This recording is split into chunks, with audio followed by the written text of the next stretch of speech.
Greetings, and thank you to all viewers for taking the time to watch my official YouTube channel. Here, I always update you with the latest and most interesting news every day. Today's program will include the following content. Speaking in the Oval Office on April 14th, following a meeting between U.S., Danish, and Greenland officials, U.S. President Donald Trump emphasized that Greenland is of crucial importance not only to the U.S., but also to Denmark's security. He said the problem is Denmark can't do anything if Russia or China want to control Greenland, but we can. He also cited recent U.S. actions in Venezuela as an example. These statements show that fundamental disagreements still exist between the U.S., Denmark, and Greenland regarding the island's political future, despite diplomatic efforts. On the same day, Danish Foreign Minister Lars Løkke Rasmussen acknowledged that exchanges with the U.S. had failed to narrow the differences, given that Trump continues to pursue the idea of controlling Greenland. Mr. Rasmussen asserted that the U.S. takeover of this autonomous territory was completely unnecessary and would not benefit Denmark. He stressed that Denmark could not change the U.S. position, but had also made it very clear that it would not be beneficial to Denmark, and called on Washington to participate in a mutually respectful cooperation framework regarding Greenland. Earlier, Trump reiterated on social media that Greenland falling into the hands of any country other than the United States was unacceptable, arguing that NATO should take the lead in keeping the island under Washington's control. He said this would make the alliance stronger and more effective, and would also support the missile defense system that the U.S. is proposing to build. Experts estimate that taking over Greenland could cost the U.S. as much as $700 billion, but many European officials downplay the likelihood of Washington using direct military action to control the island. To demonstrate European support, France, Germany, and Norway have declared their readiness to contribute troops to the multinational force led by Denmark. The Danish Ministry of Defense said the move would lead to an increased military presence in and around Greenland, including warships, aircraft, and ground forces from NATO allies. Following discussions, the three sides agreed to establish a working group to address the disagreements amid Trump's continued public calls for the U.S. to take over the island. According to Foreign Minister Rasmussen, the group needs to focus on addressing U.S. security concerns, but must respect Denmark's island sovereignty. In a related development on May 15th, Sweden announced it had deployed some troops to Greenland at Denmark's request. Swedish Prime Minister Ulf Kristersson stated that these forces would coordinate with allied troops to prepare for the upcoming exercise called Operation Arctic Endurance, amidst Denmark's continued military buildup due to rising security tensions around Greenland. Greenland.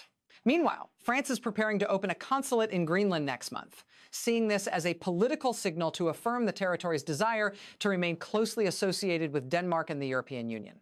French Foreign Minister Janelle Barrot said that the French consulate in Greenland is expected to open on June 6. According to him, this move reflects France's policy of strengthening its presence in Greenland, not only diplomatically, but also in the scientific field. The French foreign minister also reaffirmed Paris's clear stance on Greenland's future amidst controversial statements from the United States. He said Greenland does not want to be owned, ruled, or annexed by the U.S. Greenland has chosen Denmark, NATO, and the EU. On October 13, the China Morning Post reported that Taiwan has begun producing 155mm artillery shells with the U.S. as the territory strengthens its ammunition stockpiling capabilities. Taiwan's Armaments Director General Lin Wenxiang said the Russia-Ukraine conflict has shown the urgency of ensuring a sustainable ammunition supply in the event of armed conflict. At a meeting with Taiwanese lawmakers, Mr. Lin stated that in order to strengthen defense capabilities, and because the conflict in Ukraine has proven that the 155mm artillery is one of the fastest depleting artillery systems, we have begun preliminary cooperation with the United States, starting with the production of 155mm artillery shells. If successful, this would be expanded to include other types of weapons and ammunition. According to Mr. Lin, details of the agreement between Taiwan and the U.S. remain confidential. He described the project as part of a broader effort to bolster Taiwan's defense capabilities In a report submitted to Taiwan's Legislative Yuan on May 12, Taiwan's Defense Ministry predicted the territory would face particular challenges in ammunition resupply during wartime, as sea and air transport could be disrupted by blockades or missile attacks. Therefore, Taiwan's defense forces are prioritizing domestic production and broader cooperation with allies to reduce reliance on external supply chains. According to several military sources cited by the China Morning Post, efforts to jointly produce artillery shells are closely linked to Taiwan's plans. The M109, a 7-Paladin self-propelled howitzer, is manufactured in the U.S. According to sources, ammunition produced in Taiwan is incompatible with this new artillery piece, leading to a need for production standards that match U.S. specifications. Taiwanese media reported that Taiwan's defense ministry plans to allocate approximately 14 billion new Taiwan dollars, US $442 million, to build a new automatic artillery ammunition production line at Factory No. 202 of the Taiwan Armaments Bureau, while also upgrading existing facilities to increase production. According to reports cited by the Sena Morning Post, the new production line is expected to focus primarily on 155 millimeters artillery shells, a type of ammunition currently scarce globally, as well as other types of in-depth shells in high demand. Meanwhile, China's Ministry of Defense has repeatedly stated its firm opposition to any form of military cooperation between the U.S. and Taiwan, warning that such moves violate the One China principle and risk destabilizing the Taiwan Strait. On October 14, AFP reported that the U.S. announced Armenia would cede control of nearly 3/4 of the corridor, connecting its territory with neighboring Azerbaijan to Washington. This announcement followed a meeting in Washington, D.C. between U.S. Secretary of State Marco Rubio and his Armenian counterpart Arazat Mirzoyan on October 13. During the meeting, Rubio presented the framework of the plan, which the Armenian government approved after the end of fighting with Azerbaijan in 2023. The U.S. had proposed developing a connecting corridor. The majority of Azerbaijan, with the Inshavan region bordering its ally, Turkey and Armenia, lie between these two regions of Azerbaijan. The corridor, officially named after U.S. President Donald Trump, is called the Trump Route for International Peace and Prosperity. Trump himself referred to Armenia and Azerbaijan as beneficiaries of the peace achieved thanks to him. The framework plan, announced by the U.S. State Department following a meeting between Mr. Rubio and Armenia, will give the U.S. 74% of the shares in a new company called TRIP Development Company. The remainder will belong to Armenia, which will establish a joint business structure between the two governments to develop rail and road links across the corridor. The company's objectives will include providing financing to the U.S. through initial contributions or generating economic benefits for the U.S. government or its companies.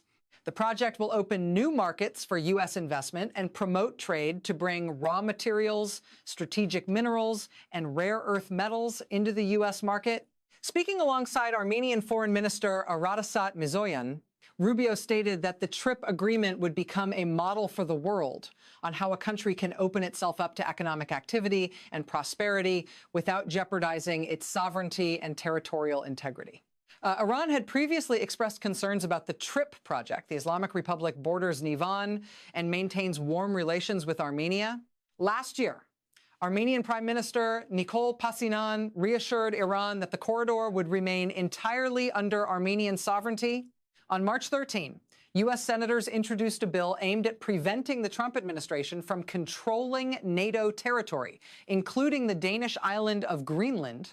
The bill, titled the NATO Unity Protection Act, introduced by a bipartisan group of U.S. senators, would prohibit the U.S. Department of War and the Department of State from using funds to blockade, annex, or otherwise assert control over territory of any other NATO member state.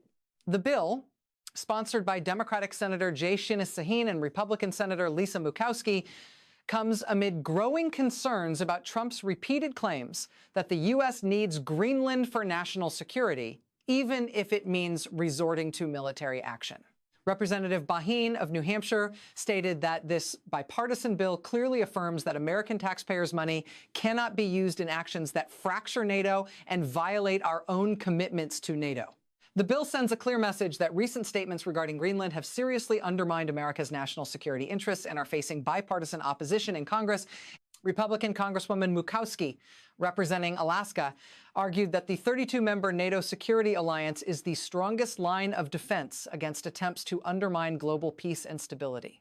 She stated that the very idea that the United States could use its vast resources against its allies is deeply concerning and must be completely rejected by Congress through legislation. Bezeska Picker, an expert on international law and the law of war at the University of California, Los Angeles, UCLA, expressed hope the bill would receive broad support in Congress. Trump's threats to take over Greenland have alarmed Washington's European allies and raised warnings about NATO's ruthlessness. The alliance is built on the principle of collective defense. Meanwhile, Trump argues that control of this vast Arctic territory is crucial to U.S. national security. He has dismissed concerns about splitting the alliance, which has been a cornerstone of the Western-led security order since the World War II naval war. Trump also declared that China or Russia would seize control of Greenland if the U.S. did not act. Trump said, "I would love to make a deal with Greenland. That would be easier. But one way or another, we will have Greenland." In response, Danish Prime Minister M. Fredsen and Greenland's Chief Minister Jean Fredsen issued their strongest statements yet on the Greenland issue. At a joint press conference in Copenhagen, Neeland said, "If we were forced to choose between the United States and Denmark right now, we would choose Denmark, we would choose NATO, we would choose the Kingdom of Denmark, we would choose the European Union." According to opinion polls, a majority of Greenland's 57,000 residents oppose placing the territory under U.S. control. Many Greenlanders are also confused and disagree with U.S. President Donald Trump's proposal to take over the autonomous Danish island. Snow is to Greenland what fish is to the Sahara Desert. New layers of snow are constantly falling on the island's capital, Nuuk, hour by hour. Bitterly cold Arctic winds clung to residents along the frigid streets of Greenland. In the memory of the people of this Danish autonomous territory, winter had always been like this. They were always prepared for any storm that might come. This time, the people of Greenland faced a different kind of storm as President Trump demanded control of the island in one way or another. While media outlets reported that the U.S. was considering buying Greenland and offering financial incentives to local residents, the White House did not rule out the possibility of using military force to annex Greenland. Simony Bagay, a high school teacher in Greenland, said of President Trump, "He has absolutely no understanding of constitutional rights or moral integrity." Bagay's comments showed just how worried the people of Greenland were about President Trump's statement. Bagay added, "Greenland belongs to the people of Greenland. Do they want the U.S.? Absolutely not." They say that in so many polite ways. I don't know what he wants us to prove. There are no Chinese or Russians here. President Trump's statement also made Jutland residents feel uneasy, including Ludvig Peterson, an urban engineer. Peterson said, "I don't like the idea of being part of America. My main concern is that all those issues related to privatization, healthcare, and education are not things we're used to." President Trump's repeated statements that he would do something to Greenland, whether they liked it or not, led Peterson to believe that a U.S. takeover of the island was imminent. Peterson shared, "I was afraid he would actually do it." Like many Greenlanders, Peterson tried to understand President Trump's reasoning for seeking control of the island, finding it illogical. Mr. Peterson questioned the numerous military bases that the U.S. has established in Greenland over the past decades and continues to use. He asked why they aren't reopening those bases and doing their job instead of controlling all of Greenland.